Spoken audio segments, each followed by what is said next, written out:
स्वागत है आपका बायो पॉइंट की आज इस क्लास में, जिसमें हम आप स्टडी कर रहे थे the fundamental unit of life cell के टॉपिक्स को।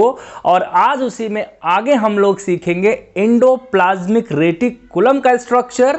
हम लोग उसके टाइप को समझेंगे, rough endoplasmic reticulum, smooth endoplasmic reticulum को, और उनमें क्या डिफरेंसेस है एंड क्या फंक्शन है एंडोप्लाज्मिक रेटिकुलम का। आइए टॉपिक को स्टार्ट करते हैं और बहुत अच्छे से सीखते हैं।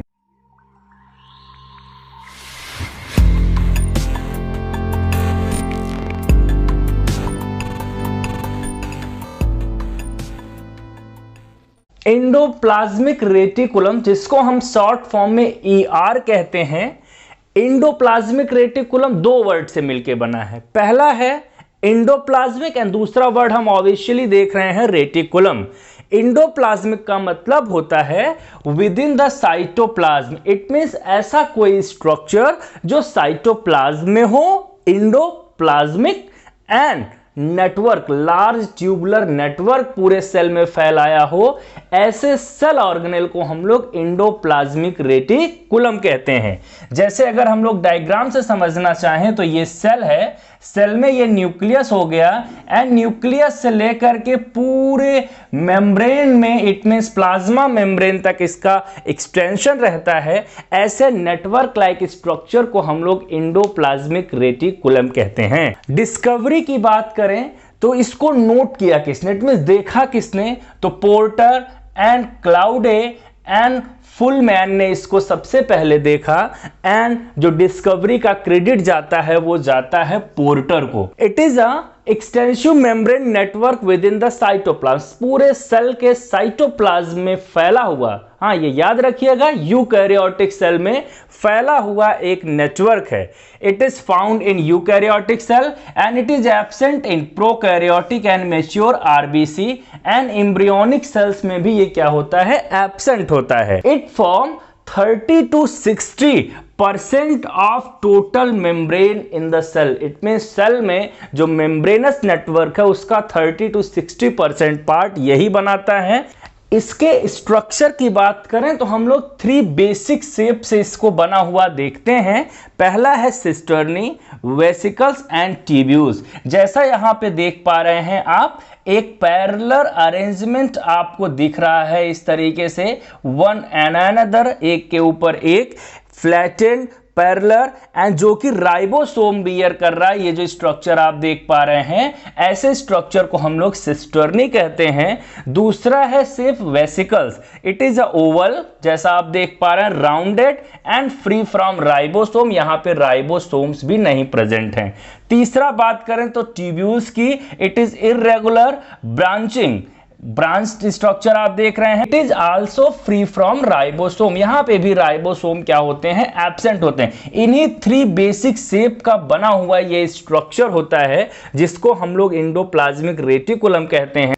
इसके स्ट्रक्चर को हम लोग देखें तो आप यहां से समझिए, इस तरीके से क्या होगा, सेल मेम्ब्रेन और प्लाज्मा मेम्ब्रेन होगी। एंड प्लाज्मा मेम्ब्रेन के अंदर ये जो सेंटर में आप पार्ट देख रहे हैं ये न्यूक्लियस होगा। एंड न्यूक्लियस के अराउंड आप वही 3 बेसिक शेप देख रहे हैं, जिसमें सिस्टर्नी आते हैं, जिसमें वेसिकल्स आते हैं, जिसमें ट्यूब्यूल्स आते हैं। इस तरीके से आप जो ग्रीन कलर हमने अलग इसलिए किया जिससे आप आसानी से समझ पाएं। इस तरीके से आप ग्रीन कलर के स्ट्रक्चर आप जो देख रहे हैं, जो कि पैरेलल है एक दूसरे के, यहां पे आप इसके सरफेस पे राइबोसोम की प्रेजेंस देख रहे हैं। तो ये हो गया आपका rough endoplasmic reticulum. It means endoplasmic reticulum को 2 कैटेगरीज में डिवाइड किया गया on the basis of presence और एब्सेंस ऑफ राइबोसोम। यहां पे राइबोसोम की प्रेजेंस सिस्टर्नी पे होती है, इसलिए वो फॉर्म करते हैं रफ एंडोप्लाज्मिक रेटिकुलम, जिसको शॉर्ट फॉर्म में हम लोग RER कहते हैं। और यहां पे हम लोग देख पा रहे हैं कि अदर जो ट्यूब्यूल्स का स्ट्रक्चर बना हुआ है, ट्यूबुलर स्ट्रक्चर है, जिसपे कि राइबोसोम की प्रेजेंस हम लोगों को नहीं दिख रही है। It is a SER, it means smooth endoplasmic reticulum इसको कहते हैं, क्योंकि यहां पे राइबोसोम क्या है, एब्सेंट है। यहां पे आप वेसिकल्स भी देख रहे हैं structure, circular structure, Oval structure, लेकिन वहां पे भी राइबोसोम नहीं प्रेजेंस है। यहां पे 2 कैटेगरी होती है एंडोप्लाज्मिक रेटिकुलम की। एक कैटेगरी होती है स्मूथ एंडोप्लाज्मिक रेटिकुलम एंड दूसरा होता है रफ एंडोप्लाज्मिक रेटिकुलम की। अब एक क्वेश्चन बहुत पूछा जाता है कि what is the difference between rough endoplasmic reticulum and smooth endoplasmic reticulum. तो आइए इसको समझ लेते हैं। RER consist of mainly cisternae. अभी हमने बात किया जो पैरेलल इस तरीके से ट्यूबुलर स्ट्रक्चर आपको दिखता है उसको हम लोग कहते हैं cisternae.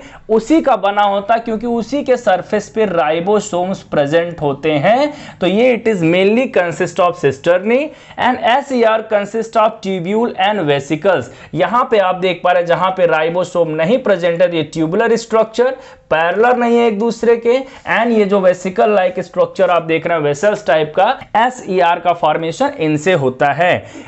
RER it means rough endoplasmic reticulum. नाम क्यों पड़ा इनका? क्योंकि ये राइबोसोम बियर करते हैं, तो it bear ribosome. And smooth endoplasmic reticulum free from ribosome. Ribosome वहां पे क्या होता है? एब्सेंट होता है।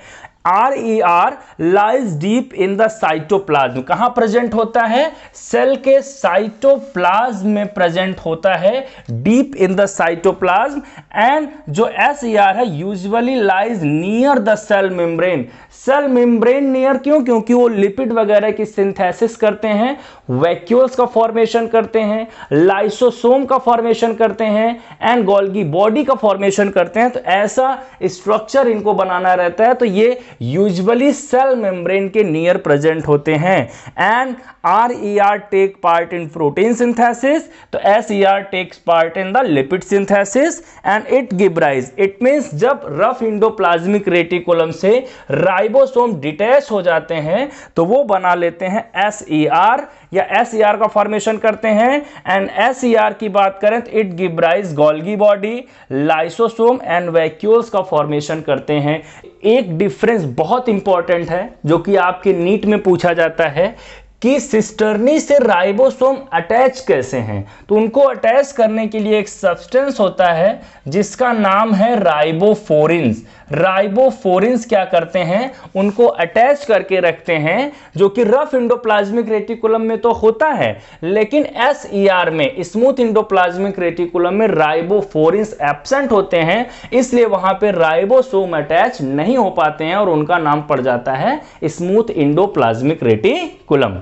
एक बात और आपको ध्यान रखनी है, ER passes from one cell to another। जैसा आप देख पा रहे हैं यहां पे दूसरा सेल है, तो दूसरे सेल में पास कर जाता है, उसको हम लोग कहते हैं डेस्मोटिब्यूल्स।